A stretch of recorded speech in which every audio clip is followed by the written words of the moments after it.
John, how's your talk going? Oh, hey, yeah, good. Yeah, I'm out of string. I just need to figure out how to work cookies into this. Like first-party cookies? Could be for a party, yeah. Okay, but like strictly necessary cookies? I mean, all cookies are necessary. Okay, but like functional cookies? Some are. Like if you're running a race. I have the feeling you're talking about cookies. Cookies, yeah. Oatmeal raisin? No, don't be ridiculous. Oatmeal raisin. No, like a super cookie.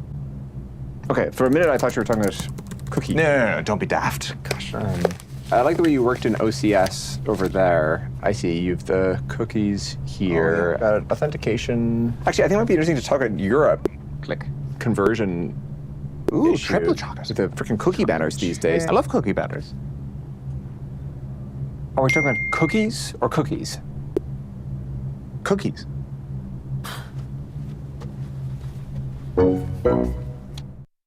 Welcome back to the stage, John Collison.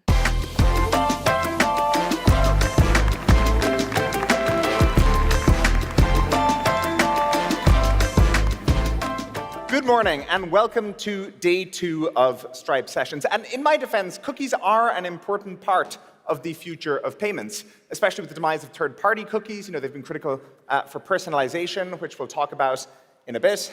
And it's not just cookies. Nearly all of the technology trends you encounter here in Silicon Valley have some important payments impact.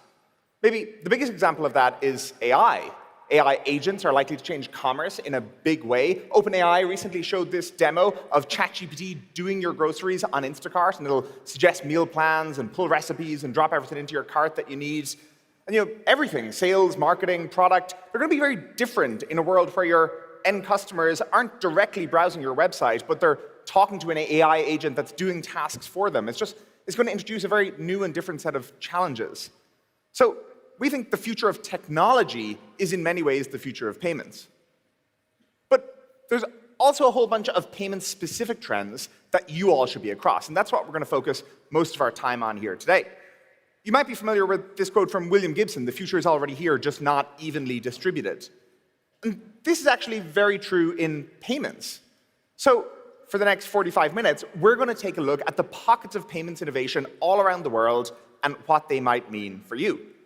We'll look at why crypto is back, why you're maybe underestimating BNPLs, the future of the checkout page, and a lot more. So our first pocket of the future is real-time payments, or RTPs. The domestic digital payment systems that are low cost, secure, and settle instantly. You know, the kind of payment systems you'd bring home to your parents. You've probably heard a lot about these. And RTPs are built of two tightly integrated components. You need both. Firstly, you have a rail for bank transfers that settles instantly. And then secondly, you have a payment method that's built on top of that rail. And the payment method part carries all the consumer UX and scheme rules and all the nifty features you're used to, you know, recurring payments or something like that. It's basically where the government set out to design Venmo or Cash App and actually did a surprisingly good job of it. In some of the world's largest economies, RTPs are becoming the most popular payment methods. Look at UPI in India, maybe the most famous example. You know, cash has long been king there, but not anymore. UPI launched in 2016 and already has over 300 million monthly active users and 130 billion annual transactions. And this explosive growth has correlated with cash transactions actually declining by 12 percentage points over the last 5 years, as the government has run a project to, you know, try and wean the country off of cash. Another example is Brazil, where there's 200 million active credit cards, but also we saw Pix launch 4 years ago, and there's already over 150 million Pix users. And Brazilians are more commonly paying with Pix. Last year, quarterly Pix transactions began to outstrip card transactions. And this trend of RTPs taking off is not just confined to emerging markets. Let's look at an example, Sweden. So the most popular way for Swedes to buy their fermented herring is with Swish. Swish usage is now double that of credit cards. And you know, to give you a concrete example of how these products work, if we just look at the checkout flow for Swish, so this is, you know, starting on the Stripe page, we can select Swish. We're going to be bounced over into Swish here. We just tap pay. This is our bank app. We enter our security code to authenticate. And that's it. that is the transaction done. It's not what you'd normally think of as a bank payment method. You might think that'd be kind of clunky. It's quite slick. So along with bicycle lanes and banning emails after 5 p.m., RTPs are all the rage across Europe. We've seen schemes from Bizum in Spain to Ideal in the Netherlands. And the rollout of a pan-European instant bank settlement layer, SEPA Instant, is surely going to accelerate the number of RTPs in Europe. So if you're selling your products around the world, the emergence of all these RTPs means the payment method preferences of your customers are changing. You need to be future-proofed for this new world of payment method proliferation. What about here in the US? So you've probably heard a lot about FedNow, which is live with over 600 participating banks moving money on these new rails. It's awesome. And you hear FedNow compared to real-time payment schemes like the ones we just saw, but that's actually a bit of a category error, because FedNow is a rail for the instant settlement of bank transfers, but there's no payment method on top. So it's probably better to compare it to Zengen in Japan or Faster Payments in the UK. These have been around for quite a long time, but they're just vanilla bank transfer schemes. And to be clear, they're still useful. There was a few billion transactions settled on each of those systems last year, but it pales in comparison to something like Pix, which processed 43 billion transactions in 2023, an order of magnitude more. So you can probably expect FedNow to be similar to those. It'll be useful for push payments, paying salaries, suppliers, but we don't think it's going to change consumers' payment preferences in the US anytime soon. So that's RTPs. They add to the complexity of running a global checkout. It's more payment methods for you to keep on top of. But of course, if you're on Stripe, adding more payment methods to your checkout is easy, and you'll definitely appreciate the faster settlement. But the other thing about RTPs is they're part of a broader trend shaping the future of payments, which we see, which is that payments are becoming more political. So this is the ARA Libertad, a ship in the Argentine Navy. I have a lot of questions, actually. But a decade ago, it was seized, not by pirates, not by the British, but by Elliott Capital Management, a New York hedge fund that held bonds on which the Argentinian government had defaulted, and the US Supreme Court ruled that Argentina's creditors could issue subpoenas that could trace assets all around the world. And a Navy ship going missing, it tends to get your attention, It's the kind of thing that gets governments wondering, where exactly do our payments flow through again, and what are the rules? The payment systems we all use every day are an essential utility for modern life. As a result, they offer powerful leverage to advance or defend political agendas. And in geopolitics, we've seen governments go to new lengths to use payment systems to advance foreign policy objectives. For example, with the exclusion of certain North Korean and Russian entities from the SWIFT network. As a result, governments around the world are trying to gain sovereignty over their payment systems. Domestically controlled payment systems like the RTPs we just saw are a step by governments to run in-house their most heavily used day-to-day financial infrastructure. And RTPs aren't the only example of countries trialing new payment systems. Many countries are already conducting live experiments with CBDCs. For a good number of these experiments, a key objective is to expand the use of their currency versus, for example, the US dollar. And additionally, many CBDC experiments are looking to create a new unified standard for cross-border payments. We're also seeing the growth of alternatives to the SWIFT financial messaging system, such as Russia's SPFS and China's CIPS, which are explicitly targeted at sidestepping the dollarized economy. And even within domestic politics, we're seeing payment systems being drawn into the political fray. Within payments, we're seeing new pressures on financial service providers to either remove or reinstate entities caught up in controversies. And advocates will say this is an effective way to limit harms that kind of outrun the justice system, but opponents say this is cancel culture hitting the financial system, with the latest enemy of social media being on the chopping block. Nigel Farage had his accounts at NatWest closed, apparently because they were worried about associating with him. When Canadian truckers took over Ottawa to protest COVID restrictions, the Canadian government pressured banks and payment companies to cut off donations, but then US officials took the opposite view and they announced they'd investigate payment companies that refused to process payments for the truckers. And in Operation Choke Point, that was the name of it, Operation Choke Point, the US government pressured banks to not provide services to firearms dealers and payday lenders and businesses like that. And then a different administration tried to prevent banks from restricting services to those very same businesses. And before digital payments, when everything was cash, it simply wasn't possible for payments to be a choke point. Whereas now, in a world of digital payment providers and social media controversies, payments itself can quickly become a divisive issue. Politics in payments is one of the hot topics you tend to hear about if payments is in the news. And, I mean, payments in general is not newsworthy. But our next topic is one that you will occasionally see headlines about, and that's payment costs. Following payment costs is a bit like planning a wedding. There's a lot to orchestrate, and somehow the prices seem to always be going up. So this is a chart of payment costs for businesses in the US, and as you can see, there's kind of an upward trend over the past 5 years. But you probably saw this big news just a few weeks ago, a settlement between merchants and the card networks over interchange fees, and this case has been running since 2006, so it's taken a while, but the two major card networks have struck a deal intended to reduce payment costs in the US. And what's being proposed in this settlement, it's not approved yet, but what's being proposed in this settlement mimics two of the most common approaches we've already seen around the world to lower payment costs. So first is the obvious one, just a straight-up cap. That's what tends to get all the headlines. But the second is enabling price competition for payment methods in the form of surcharging. So let's take a look at how both approaches are faring. First, regulated fee reductions. Do they actually sustainably cut costs? And you might think the answer is like, obviously yes, but when we look at markets that have regulated lower fees, it's actually a bit of a mixed bag at times. So take the UK, which introduced domestic interchange caps in 2018. You saw payment costs fall, but then they started to climb again when some of the Brexit-related changes kicked in, so that didn't really last as intended. New Zealand, on the other hand, introduced interchange caps in 2022, and those reduced costs have sustained. Now, you might say that's only 2 years of data, so for another example, we can look at regulated debit card processing in the US. The Durbin Amendment regulated debit card price in 2012, and that has held debit card prices down for 12 years. So regulated cost reductions can sustain, but it's not an ironclad guarantee. If the card network deal is approved by the courts, we can expect to see fees come down by a handful of bips over the next 5 years. But then, like I said, the second approach to lowering payment costs is surcharging. This means you will have the power to charge different prices to customers using different cards.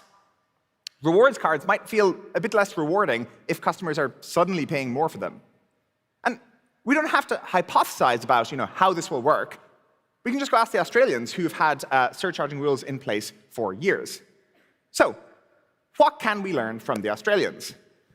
Well, you can learn that government spending can get out of control. This is actually a spending scandal in Australia. But sorry, I meant what can we learn on surcharging specifically from the Australians?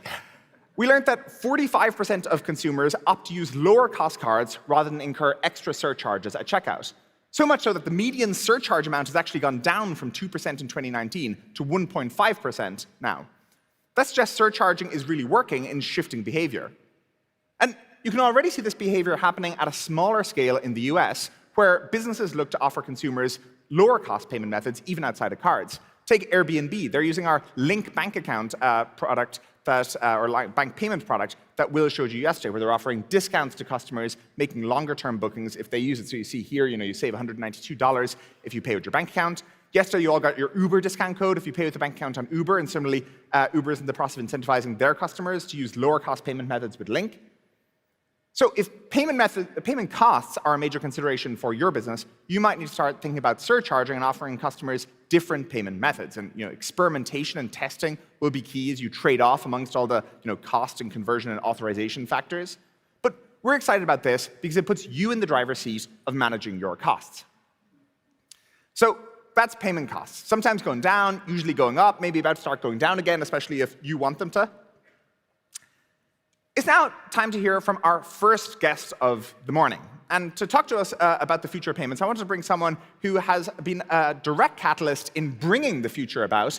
Alex Rampell is the co-founder of two payment companies, TrialPay and Affirm, and he's a general partner at Andreessen Horowitz, where he sits on more than a dozen boards and invests in companies across fintech and AI and so much more. So welcome, Alex.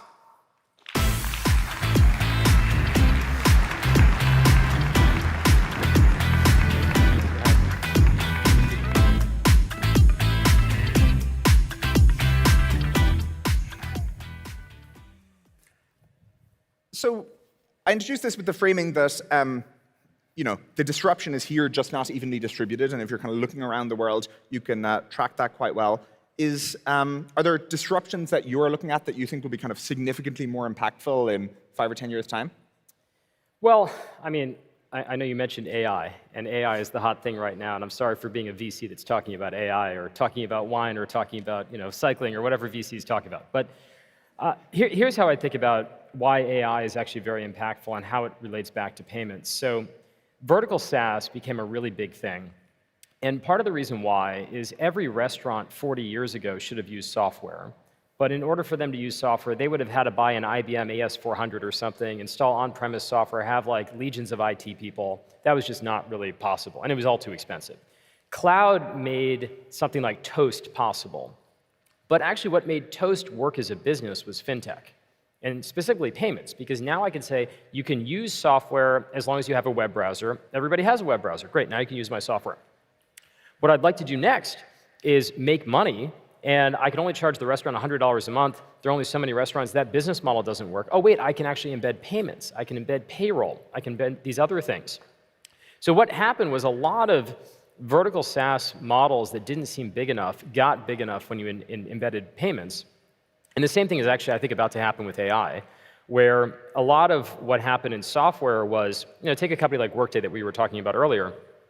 Workday basically digitized the HR filing cabinet. It didn't help you hire more HR people. So a business that, Workday was a big business. It's a $50 billion company. But there are a lot of companies where it's like they just don't seem big enough to turn into a business, so nobody makes them. But if you can actually monetize, step one was sell it in the cloud so that anybody can use it. Step two was embed financial services. That was the giant leap. Payments embedded with payments embedded with software became big. But step three is, take a business where they run on Microsoft Excel. There's probably not that much software to write, but it's really hard to hire the 7,000 people that use Microsoft Excel all the time. That is now a business model. And I think a lot of that will be combined with financial services and integrated financial services. Okay, so you think AI will be kind of the next wave of that. If we look at, I agree with you, by the way, and we're going to talk about vertical SaaS much more in a little bit, that fintech made vertical SaaS a better product because you have this new revenue line. Presumably AI won't be a new revenue line. Are you saying that it will make vertical SaaS more possible, more just more compelling, but you'll still charge for the software, or will the revenue model be different? No, I think you'll probably still charge for the software. What Tom's the CFO of MindBody, we were talking about a business called PoolTrack, which it's like the most obscure vertical SaaS company in the world, but it's for companies that maintain swimming pools. And how many companies are there on Earth that maintain swimming pools? There aren't that many. That market can't be big enough. So, and then they won't pay $10,000 a month for software. They might pay $50 a month for software to do CRM and pay, but once you embed payments, so there's a minimum size for software today, and AI brings that down. Exactly. I like that. Speaking of revenue models, you have this view that way more companies should do their own version of kind of Target's red card. Can you explain that idea to people? Yeah. So Target's a public company, so if you look up their 10Q or 10K, one of the KPIs that they point out is what percentage of their payments were processed effectively on their own network. Because Target, I think their second or third cost is payment processing. Target has something like a 2% net margin, so you take their net income, divide by the revenue, 2%. If they didn't have to pay 100 to 200 basis points of payment fees, guess what? They would make almost twice as much money. Highly impactful. So what they did was they said, we will give you lower payment processing costs. And actually, not for the consumer, they are giving a 5% cashback rate if you sign up for the Target Red Card. The Target Red Card is two things. It's a co-brand card. Macy's today is not doing great as a business, except for one line item, which is their co-brand card. United Airlines makes lots of money on their co-brand card. Co-brand cards have been known as a very profitable thing for a long time. So they have one of those, which is issued by Toronto Dominion Bank. But the real red card thing that they do that's interesting is it's kind of like this abstraction layer against your bank account. It's exactly what you were talking about with Link to draw directly from a bank. And they've basically built, for lack of a better term, an abstraction layer because you go pay with your Target Red Card. It's a debit card, but it's a closed-loop debit card. And then it just withdraws money from your bank account. And they had to build a lot of complexity there because how do you map chargebacks in the credit and debit card world, which are pretty well defined, into there is non-sufficient funds in the bank account. Or somebody, I'm alleging theft on my Target Red Card. How do I deal with that? Because Bank of America, doesn't want to, I want my money back in my Bank of America account. So what I found compelling about the Red Card is Target wants to lower the payment processing costs, which is obvious, everybody does. But the way that they did it, and the fact that they got to 20% share of all of their consumers using this payment instrument was extremely interesting. And the way that I've thought about this is for repeat billers. Like, not everybody can be Target, because Target you might go to twice a week. The frequency, yeah. And what you've started seeing with a lot of the frequent billers, and like Uber is like that too. Like Uber is not like, I need to buy it every day. It's not like my electricity bill. But my electricity bill, my Comcast bill, like all of these things that I pay for on a regular basis, they are all trying to incent people to say, I will give you $5 right now if you switch from credit card to bank account. And that's starting to work. Mm-hmm. So the ones that have high frequency of interaction with the same customer, I think Red Card is a really good, it's a harbinger of what might come. In the closed loop world, everyone likes to talk about Starbucks, but you think maybe Target is a better example for people to look at? Yeah, I do. Last question. We're thinking a lot about kind of permissioning and identity in these topics, and obviously that changes a lot in the world of AI. I know you've been thinking about that topic as well. How should people here be thinking about kind of permissioning and identity in this world? Well, I put out a post a long time ago. It's kind of hard being right, but too early, which is the same thing as being wrong, by the way. It's a nice way of saying I was wrong. But when the Apple Wallet came out, if you think about what you get to permission on your phone, right now you install an app and it says, hey, I am the app, do I have access to your contacts, yes or no? And you, John, say like, yes, you do, or no, you don't. Location, yes or no. Photos, yes or no. You already have a handful of cases right now where your ID card is, like, I think there are 4 or 5 states in the country now, or in the US, where you could provision your DMV-issued driver's license into your wallet, into your Apple Wallet. I assume that Google has something very similar. And you can imagine a world in the future where it's like, I want to apply for a new payment instrument. Now, in the future, that might be a button, like there might be an app store for the wallet, where the way that I apply for anything is like, but the thing on permissioning is, can I, like, the social security number that I have is in my wallet, my driver's license is in my virtual wallet, those will have the same kind of permissioning or permissionings as you see right now for location, photos, and the like. But you also made the point that maybe just clicking yes in a dialogue where it is the user is not enough to actually treat as kind of permission these days. Your example was that your casino in Vegas example. Yeah, well, I think this is the strange thing is things move from the offline world to the online world. So there are really 3 things that you need to know from an identity perspective. Number 1, is this identity real? And it's actually quite easy to create a fake identity. We had a lot of problems with this at a firm. I'm sure you do as well. So is this identity real? Then number 2 is my interlocutor, like the person that I'm interacting with, is that the owner of this identity? And that's also very hard. And we actually have pretty good technology. Ask a bouncer in a college town where they're just trying to distinguish between members of the family. Exactly. So, and then part 3, which nobody has really thought about yet, is the person of sound mind to have made this decision? So if I go on Robinhood and I buy a bunch of YOLO calls that expire today with my entire net worth and I'm sloshed, right? I'm completely wasted. If I went into an old Charles Schwab office in like 1970, they wouldn't let me do that, right? And it's not like Robinhood wants to let you do that either, but you don't have a way of actually figuring out, like, is the person of sound mind to make this decision? In Vegas, like, they want you to lose all of your money, but they also don't want to go to jail.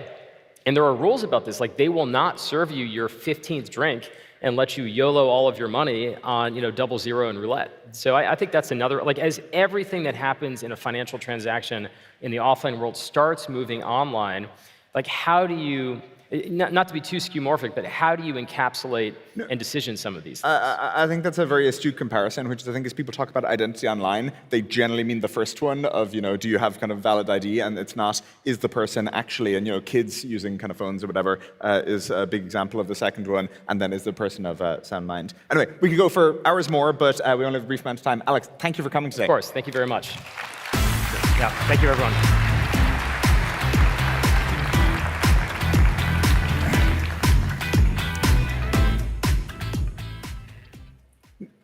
Next up, we are going to talk about crypto. Now, If you're a nightclub owner in Miami, you might have noticed that business has been a bit slower than usual. It's been a rough few years in the crypto market. And crypto is the only part of the financial world where you can get 12-year-olds making themselves millions by drawing a whale, wearing a top hat, and people making and losing billions on dog coins. But if you're just skimming the funny headlines and chuckling and moving on, you're missing out on all the genuinely exciting progress that's been happening in crypto. And you owe it to yourself to dig in properly. Our history with crypto goes back a long time. 10 years ago, we became the first major payments company to support Bitcoin as a payment method. At the time, Bitcoin was a pretty terrible payment method. Transactions took ages, they were very expensive. So in 2018, we actually turned it off. But amidst all the trials and tribulations and Shiba Inus and crypto kitties, there's been a lot of technical improvements happening in crypto. I'm talking about 3 things specifically. Firstly, transaction settlement times are no longer comparable Christopher Nolan films for length. Many blockchains are now measuring transaction times in the milliseconds. Secondly, transaction settlement costs are no longer comparable to Christopher Nolan films for budget. It's now perfectly affordable to transact on-chain. And finally, and this is a big one, stablecoins are becoming, well, stable. They're regulated, they're backed by real assets, they're being used a lot. Look at this chart of the total value being transacted by stablecoins. If we're in a crypto winter post-2021, nobody told the stablecoins. So, what does this all mean? Well, it means crypto is finding real utility. We're seeing folks use it to store value, most notably when their domestic currency crashes. You don't see this in the US. It's a very good currency here, but that's not the case everywhere. Look at Turkey. You can see that as the price of the Turkish lira has fallen over the past few years, the lira's trading volumes against stablecoins have consistently increased. With transaction speeds increasing and costs coming down, we're seeing crypto finally making sense as a means of exchange. And so, I have something for you. We're excited to announce that we're bringing back crypto as a way to accept payments, but this time with a much better experience as stablecoins. Do you want to see how it works? All right.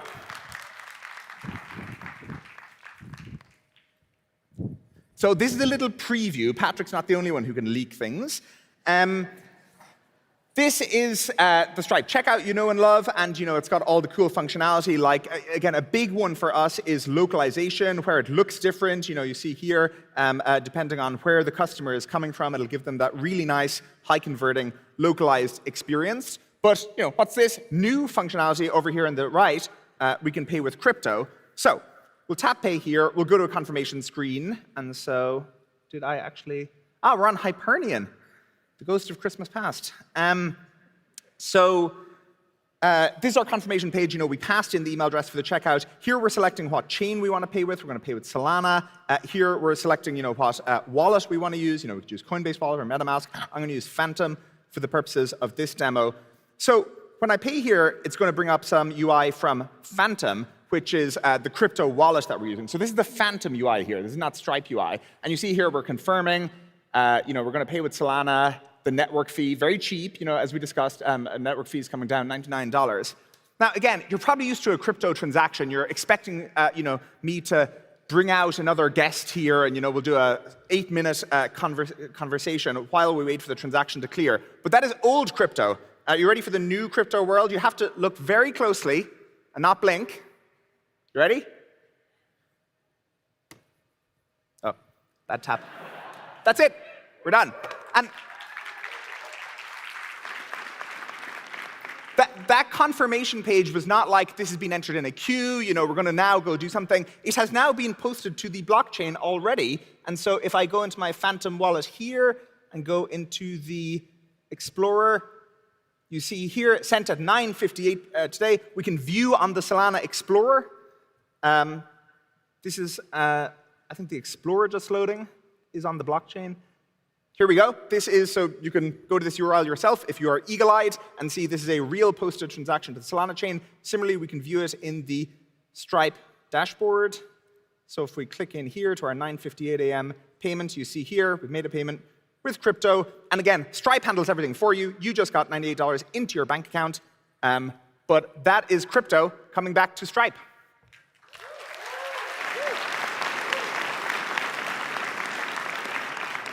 That will be coming later this summer. Let us know if you are interested in piloting it. We are super excited about it.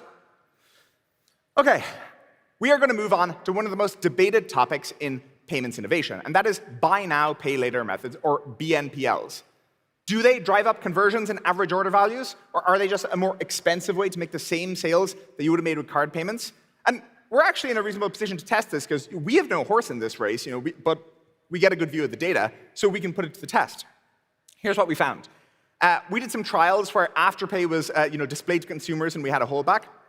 And the businesses using Afterpay globally saw a 2.3% increase in revenue. And certain businesses could see a much larger increase depending on kind of the customer base. So that's settled. BNPLs are definitively good for business.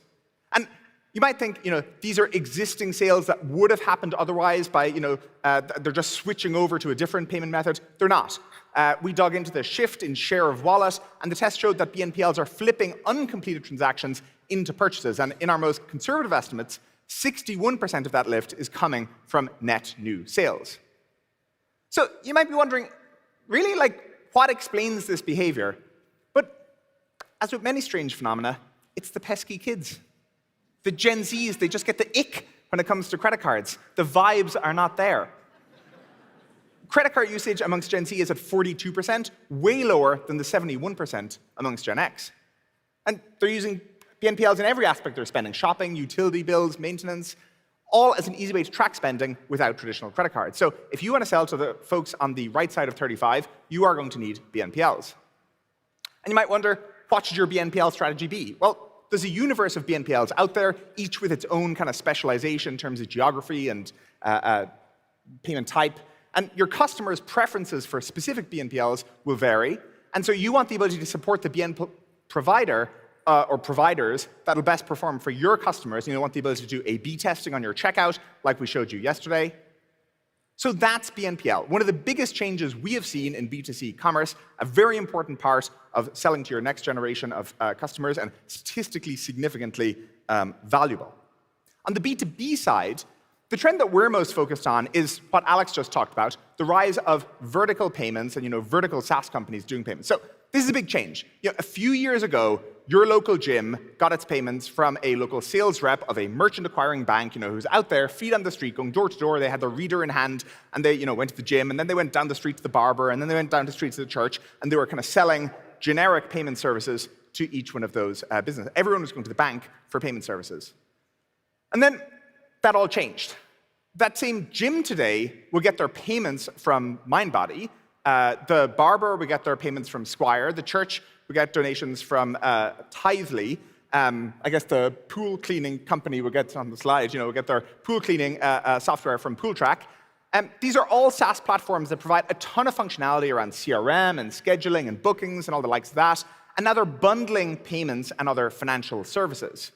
And MindBody's in a way better position to offer payments and financial products to a gym than a Bank of America is, because they understand this particular business, its dynamics. They can build the payment products that this kind of business actually needs. And we think this is one of the most important and underappreciated changes in the world of payments. Payment systems used to be generic and horizontal, and now they're being tightly tailored to each business type. So let's speak to someone who helps drive this change. Please welcome Tom Aviston, the CFO of MindBody.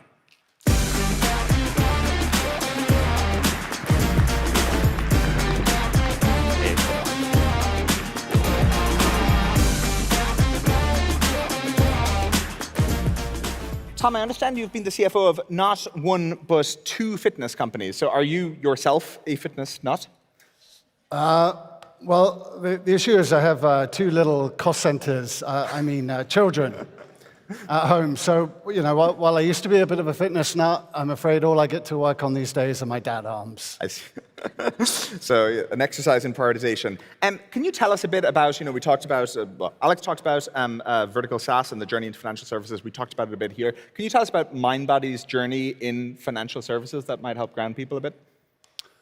Yeah, certainly. So, MindBody started now, over 20 years ago, providing software to the fitness and wellness industry, and we added payments. And you guys are the big kahuna in the fitness and wellness industry. We have plenty of competition, but yeah, we've been at it a long time. And lawyers at MindBody as well, I see.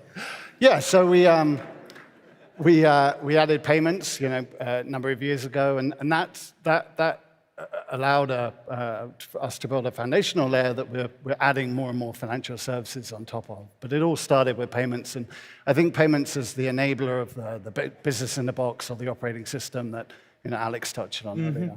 And do you see the arc of vertical software companies such as yourself following this thing we described, which is many starting out providing a software layer? It kind of becomes, it would be crazy not to provide payments because you've a much better ability to have a much better offering there, and your customers are asking for it, and then you start getting into things like lending and stuff like that. Does that arc kind of match with your experience, or is it has been different in any way? Yeah, I think it's exactly as you said earlier, right? Vertical SaaS is in a much better position to provide payments, to provide financial services to their customers because they know their customers' businesses much better than a Bank of America or a JP Morgan, but also because the various processes and workflows can be deeply integrated, right? If you've got different solutions for different elements of your business, then you've got to reconcile those at the end of the day, and that creates friction, it creates the possibility for translation error, and it adds a ton of cost as well. So by doing it all in one place, a business in a box, an operating system, a one-stop shop, whatever you call it, we think it reduces that friction, it reduces cost, and ultimately provides more value for our customers. So we started with payments. We have a capital product, a lending product today. We'll be adding banking, payroll, insurance, potentially collective purchasing. We see a ton of opportunity here, and in fact, that's why we were so excited to hear Will yesterday and all of the new products you announced, right? Because it'll certainly be a component of our offering in the future.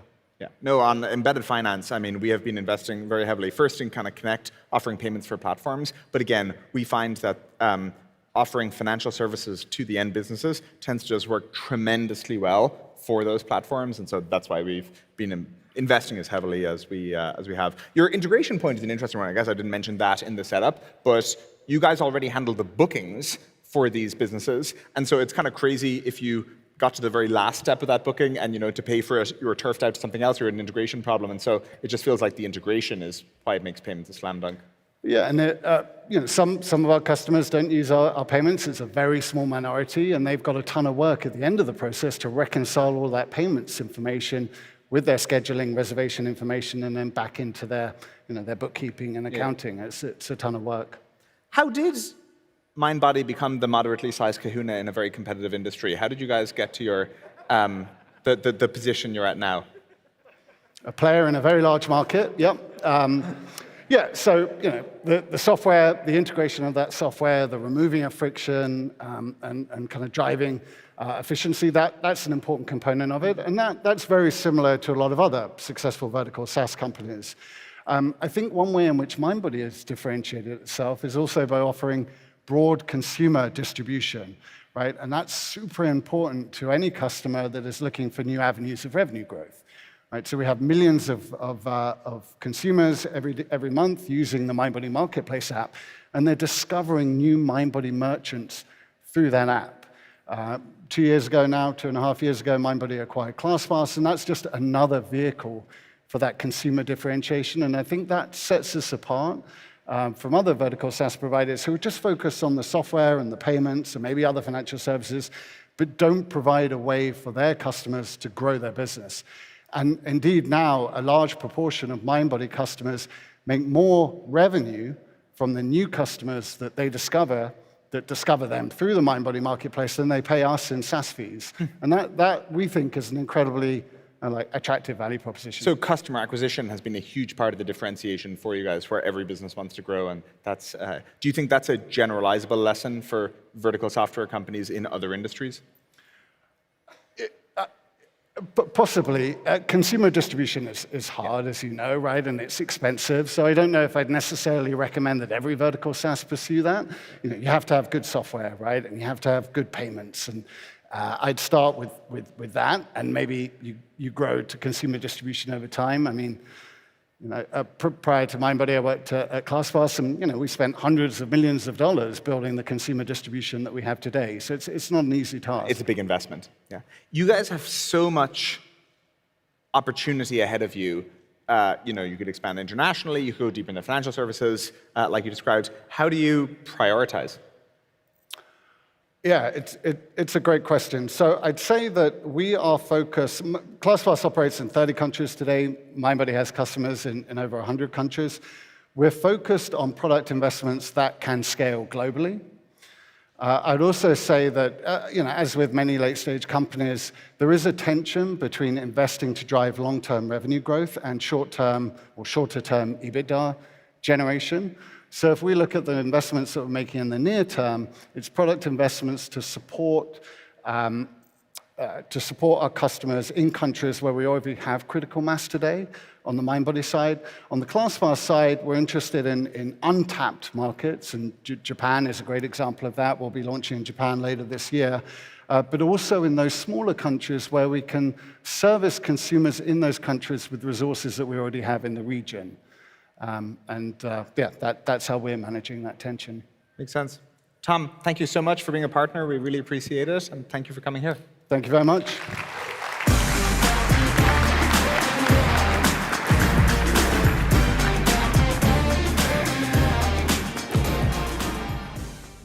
The last topic I want to touch on is something of a hot debate at Stripe: personalization.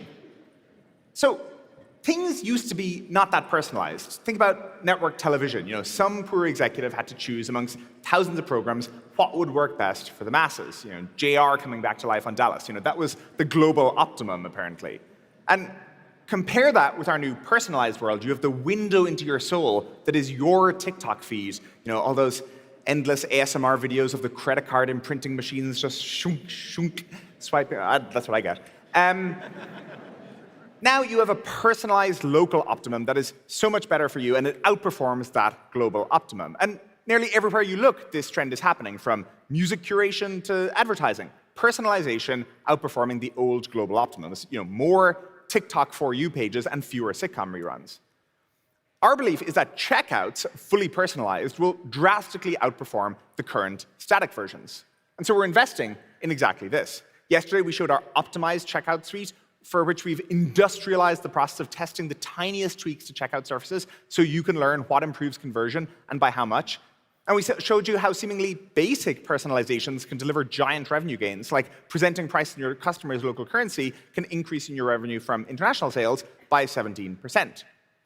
But there's so much more that can be done to personalize checkout experiences. Imagine a dynamic checkout that in real time analyzes quantities in the basket and customer end context and compares it to millions of other checkouts. Your checkouts really should know the difference between idle late-night browsing of athleisure to frantic attempts to secure tickets to the Cowboy Carter tour post-haste. Today, 70% of online checkouts are abandoned. So we think that checkout personalization has a very long way to go with enormous revenue upside for you. And that's why we are continuing to invest heavily in our optimized checkout suite. So today, we promised you pockets of innovation from around the payments industry that we think are worthy of attention. And we've sped through a few different topics. We talked about real-time payment methods and how they're winning in their domestic markets, how you should expect more political complexity in payments, how payment costs have been rising, but you have the tools to control them, how crypto is back on Stripe, at least. If you want to sell to Gen Zs, you're going to need buy now, pay later. We talked to Tom on how it's only the beginning for vertical payments and kind of vertical financial services more broadly. I think that's the big trend, is it's not just about payments. And then checkouts in the future, we think, will be much more personalized and perform vastly better as a result. And you might notice a theme here that the biggest disruptors in payments are not coming from the US. Regulatory changes, RTPs, BNPLs, the most significant shifts in payments are happening elsewhere first. So what does that mean for all of you? Well, in many industries, it's still true that if you come to San Francisco to see the future. But your lived experience here or anywhere in the US likely is not exposing you to the bleeding edge future of payments. For that, you're going to have to cast your net around the world to see what's happening. You're going to have to travel, figuratively and literally, to seek out what's new and what can help you with your business. But the good news is that Stripe itself is 8,000 people all over the world obsessing over every little detail in the payments landscape so that you don't have to.